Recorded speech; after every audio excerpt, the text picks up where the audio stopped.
Ayan. Tuknineng, uncle? Tukling. Ay, tukling. Tukling.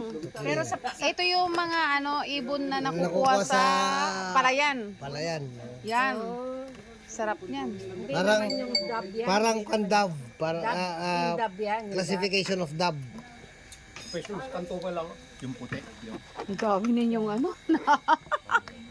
Di- Walang piraso yan eh. Dito ako na nakakakita ng mga exotic food eh. Wala bang Uncle, wala bang ahas? Meron. May Hinuhuli pa. Hindi, kumakain kami yung buklat. Lalo na pagka Tingnan mo ganitong... itong gwapo kong insan, oh. Oh, yan. Kamukha ni... Insan, sinong kamukha mo? Nanay Si niya. Nanay niya. Mother niya.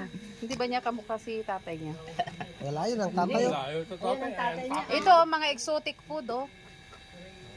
Yan.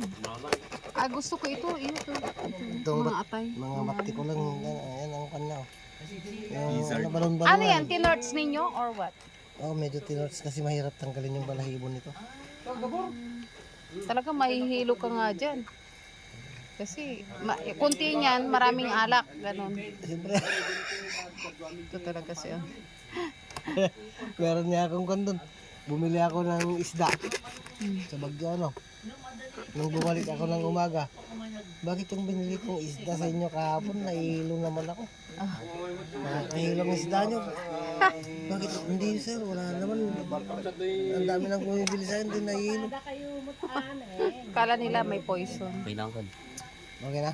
Anong pan niya Uncle? Anong luto?